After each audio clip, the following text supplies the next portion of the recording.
Hello student, ये कुछ question आपके द्वारा पूछे गए हैं डाउट क्वेश्चन में।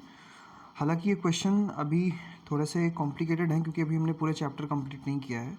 पूरा चैप्टर अभी हमने कंप्लीट नहीं किया है, फिर भी एक बच्चे ने एनसीईआरटी का क्वेश्चन नंबर 16 एडिशनल का क्वेश्चन पूछा है। तो क्योंकि ये क्वेश्चन रेजिस्टेंस से बेस है और रेजिस्टेंस पे बेस क्वेश्चंस मैंने आपको थोड़े बहुत बताए हैं, तो इस क्वेश्चन को हम देखते हैं। ठीक है, तो बेसिकली ये हमारा क्वेश्चन नंबर 16 है। आप एनसीईआरटी की बुक में जा करके देख सकते हैं, ये चैप्टर नंबर 3 का क्वेश्चन है। तो सबसे पहले क्वेश्चन को ध्यान से रीड करते हैं।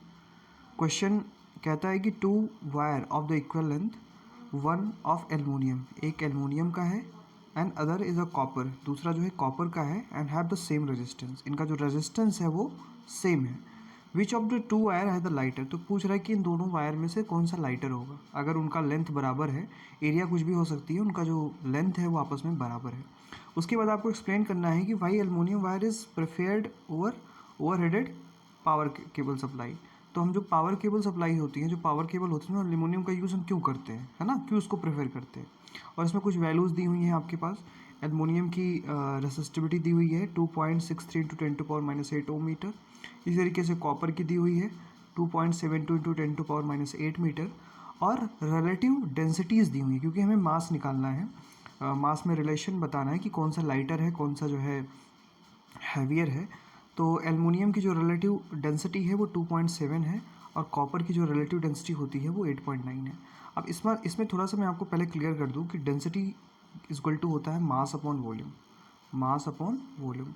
लेकिन जब हम रिलेटिव डेंसिटी की बात करते हैं तो हम किसी स्पेसिफिक मटेरियल से किसी एक मटेरियल का क्या करते हैं, कंपैरिजन करते हैं। ठीक है, या दो पर्टिकुलर जो है मीडियम के बीच के रिलेटिव का जो है वो होता है, रेशियो होता है, उसे हम रिलेटिव डेंसिटी कहते हैं। ठीक है, रिलेटिव डेंसिटी बेसिकली दो अलग अलग डेंसिटीज़ का रेशियो होता है। ठीक है, रिलेटिव मतलब रिलेट करते हैं। ओके, सो ये दोनों दी हुई हैं, ये आप छोटी क्लासेस में पढ़ चुके हैं।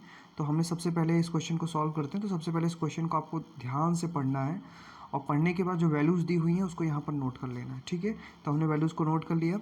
एल्युमिनियम का जो रेसिस्टिविटी है 2.63 इंटू 10⁻8 ओम मीटर, कॉपर का है आपके पास 1.72 इंटू 10⁻8 मीटर, और इसी तरीके से रिलेटिव डेंसिटी 2.7 एल्युमिनियम की है और 8.9 किसकी है, इसकी है। अब आपके पास रेजिस्टेंस का फॉर्मूला आपको पता होता है, और रेजिस्टेंस का फॉर्मूला होता है R equal to rho L upon A, ये होता है फॉर्मूला आपके पास। ठीक है, तो इसी को आधार मानते हुए मैं एल्युमिनियम और कॉपर के लिए रेजिस्टेंस की वैल्यू को लिखता हूँ।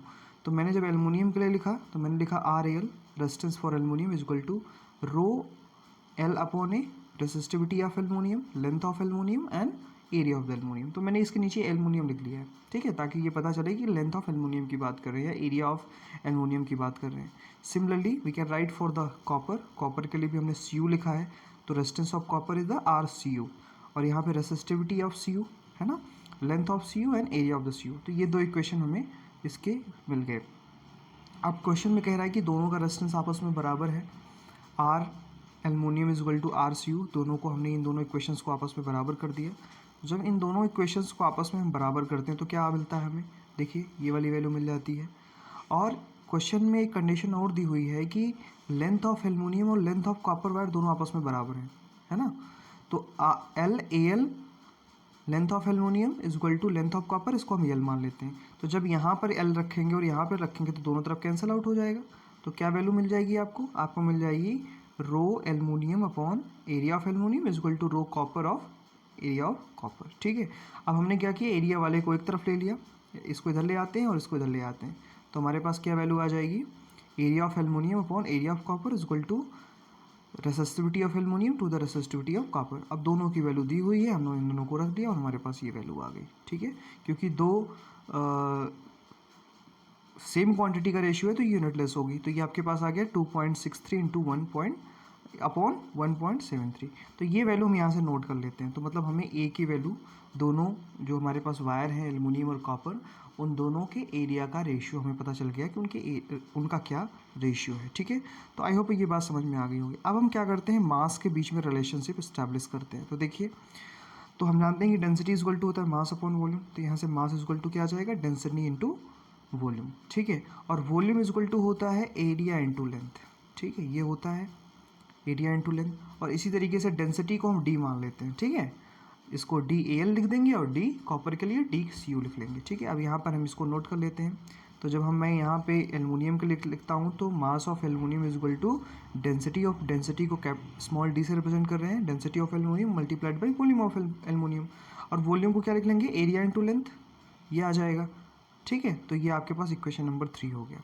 सिमिलरली अगर मैं कॉपर के लिए नोट करूँ तो कॉपर के लिए आ जाएगा डी कॉपर मतलब density of copper multiplied by volume की जगह पर हम एरिया इंटू लेंथ लिख लेते हैं, तो area of copper multiplied by length of copper, ठीक है। ये इक्वेशन नंबर 4 हो गया।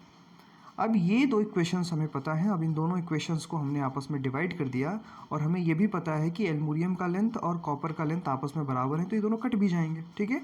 ये आप आसानी से इसको समझ सकते हैं।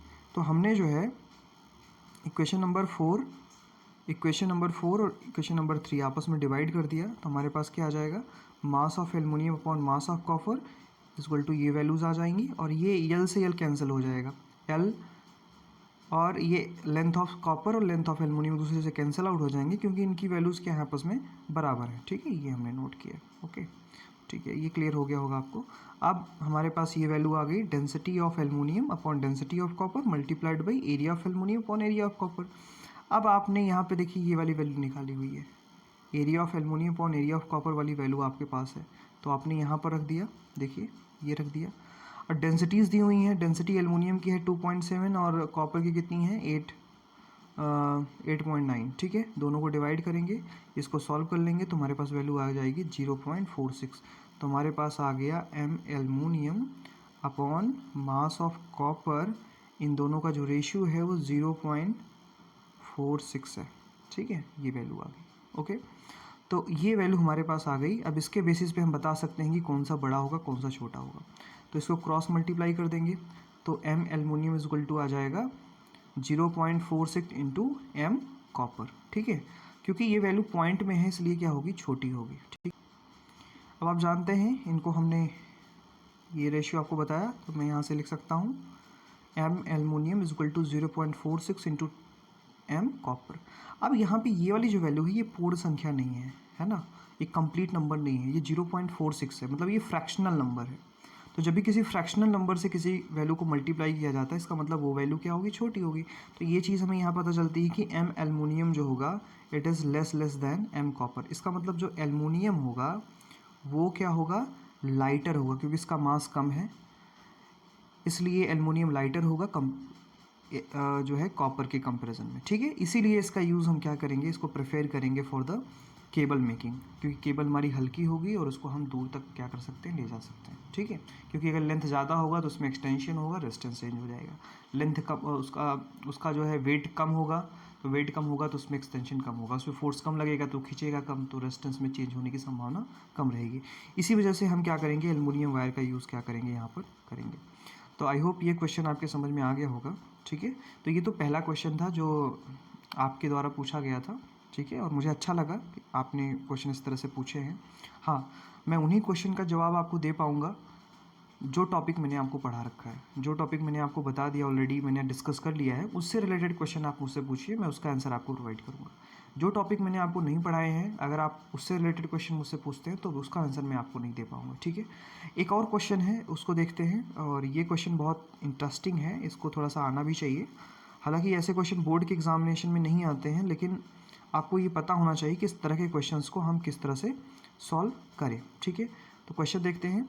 तो ये हमारे पास पूरा कंप्लीट क्वेश्चन यहाँ तक है, इसको देखिए ध्यान से। Determine the current drawn from the 12 volt supply with internal resistance. ये बहुत इंपॉर्टेंट चीज़ है, इसको हम सेल में पढ़ेंगे। अगला जो हमारा लेक्चर होने वाला है उसमें हम सेल में इंटरनल रेजिस्टेंस की बात करते हैं। हालांकि बस इतना समझते रहिए कि जो बैटरीज होती हैं, जो सोर्सेज होते हैं, बैटरी सोर्स होती है, उसके अंदर जो इलेक्ट्रोलाइट्स होते हैं, है ना, जो केमिकल्स उसके अंदर होते हैं, वो इलेक्ट्रॉन के मोशन को अपोज करते हैं। तो उस बैटरी के अंदर का जो रेजिस्टेंस है उसे इंटरनल रेजिस्टेंस हम कहते हैं। ये हर बैटरी में होता है, हालांकि उसे हम निगलेक्ट करके चलते हैं, लेकिन ये हर रेजिस्टेंस में होता है। तो इंटरनल रेजिस्टेंस दिया हुआ है, उसको जोड़ देंगे लास्ट में। तो कह रहा है कि इनफाइनाइट सीरीज है। अब ये सीरीज आप देखिए, जो रेजिस्टेंस का ये कंस्ट्रक्शन है, ये रेजिस्टेंस कुछ इस तरह से चला है, ये इनफाइनाइट तक इस तरह से गया है, इस तरह से इनफाइनाइट तक है ये, और यहाँ पर हमने ये वोल्टेज लगा रखा है, ठीक है। तो आपसे पूछ रहे कि बताइए इसमें करंट कितनी फ्लो होगी। अब इस तरह के क्वेश्चंस को आप कैसे सॉल्व करेंगे। तो बेटा इस तरह के क्वेश्चन को सॉल्व करने के लिए आपको थोड़ा सा रिकॉल करना पड़ेगा छोटी क्लासेस में, जब या फिर आप 9th में पढ़ते हैं या 10th में, या आपने 11th में भी इसको शायद पढ़ा होगा, जिसमें आप इनफाइनाइट जो है अर्थमेटिक प्रोग्रेशन या जियोग्राफिकल प्रोग्रेशन की बात करते हैं। तो वहाँ पे जब इनफाइनाइट वैल्यू आपको मिलती है तो आप जानते हैं कि इसकी वैल्यू इन्फिनिटी तक जाएगी, ठीक है। तो हम क्या करते हैं, इसको पार्ट्स में डिवाइड कर लेते हैं। देखिए हमने ये सर्किट को यहाँ से, ये सर्किट को इधर वाले माना कि इधर जो रेजिस्टेंस है इसके इधर इनफाइनाइट तक जो रेजिस्टेंस है इसको हमने एक्स मान लिया, इनफाइनाइट होगा। और जब इनफाइनाइट में ये वाला सर्किट आप इधर जोड़ोगे तो इसकी वैल्यू भी तो इनफाइनाइट होगी, ठीक है भाई। इनफाइनाइट में कोई जोड़ोगे तो वैल्यू इनफाइनाइट ही तो होगी, ठीक है। तो हमने मान लिया कि इसकी वैल्यू कितनी है, एक्स है, ठीक है। इसकी वैल्यू कितनी एक्स है, हालांकि हमें करंट निकालना है इसलिए जंक्शन हम मान लेते हैं। तो ये वैल्यू भी एक्स है और ये वैल्यू भी एक्स है। अब क्या करते हैं, हम इसका इक्विवेलेंट निकालते हैं। तो देखिए अगर मैं इसको थोड़ा सा रिजॉल्व करूँ तो रिजॉल्व करने के बाद जो सर्किट होगी कुछ इस तरह से बनेगी। देखिए इधर वाले को तो हमने क्या मान लिया, एक्स मान लिया। तो देखिए सर्किट हमारी कुछ इस तरह से बन जाएगी, ठीक है। ये एक्स हो गया, ये 1 ओम हो गया, और ये 1 ओम और ये ओम। तो ये एक्स और ये 1 ओम एक दूसरे के पैरेलल में आ जाएंगे, और इसको सॉल्व करेंगे तो ये तीनों क्या हो जाएंगे, सीरीज में हो जाएंगे। अब मैं अगर इसका इक्विवेलेंट निकालूं तो इन सबका जो इक्विवेलेंट आएगा वो भी क्या होगा, इनफाइनाइट वैल्यू होगी, एक्स के बराबर होगी, ठीक है। तो एक्स इज इक्वल टू 1 + 1, इधर वाला 1 देखिए, एक तो इधर सीरीज वाला 1 आ जाएगा, एक इधर सीरीज वाला 1 आ जाएगा, तो 1 + 1, और ये दोनों क्या हैं, आपस में पैरेलल में हैं। तो जब आप 1/x + 1/1 करते हो तो क्या आ जाएगा, आपके पास आ जाएगा दैट इज़ 1 + x/x, ठीक है। ये तो है 1/r की वैल्यू, जब r निकालोगे तो उल्टा हो जाएगा, तो हो जाएगा x/x + 1, यही तो होगा, ठीक है। तो अब हमने यहाँ वैल्यू रख दी, तो x is equal to 1 + 1 + x। तो ये जब हम सॉल्व करते हैं इसको तो हमारे पास जो वैल्यू आ जाती है वो आ जाती है x is equal to 2 + x/x + 1। इसको थोड़ा ध्यान से समझेंगे तो ये क्वेश्चन आपके समझ में आ जाएगा, ठीक है, बहुत ज़्यादा मुश्किल नहीं है।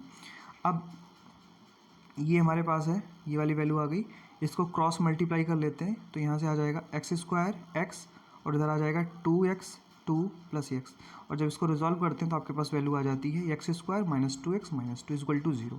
तो ये क्वाड्रेटिक इक्वेशन बन गया। अब ये क्वाड्रेटिक इक्वेशन जो है आप यहाँ पर इसको नॉर्मली सॉल्व नहीं कर सकते, उसके लिए आप एक फार्मूला यूज़ करते हैं, b² - ±√4ac/2a, ये आप यूज़ करते हैं। हालांकि इसको हम ट्रिक से सॉल्व कर सकते हैं। तो देखिए इसको हम ट्रिक से कैसे सॉल्व करते हैं।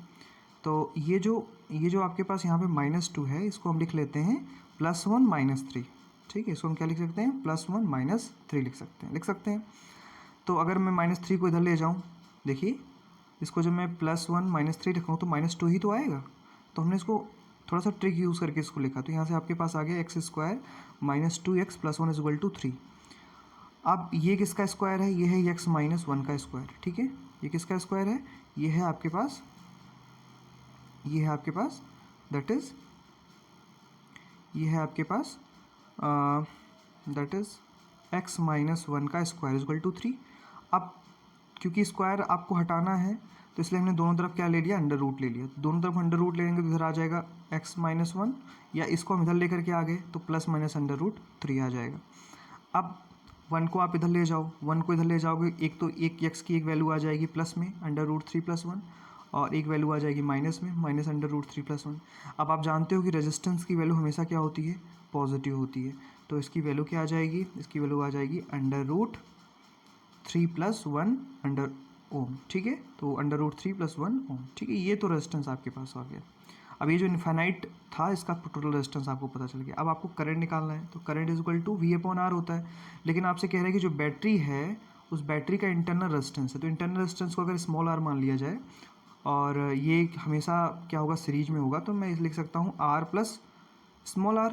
ये समझ रहे हैं आप ओम्स लॉ से, I = V/R। तो r की जगह पर क्योंकि जो कंप्लीट पैरेलल का जो इनफाइनाइट सीरीज़ थी उसका सॉल्व किया तो r आया, और बैटरी में इंटरनल रेजिस्टेंस r है, तो दोनों को ऐड कर देंगे।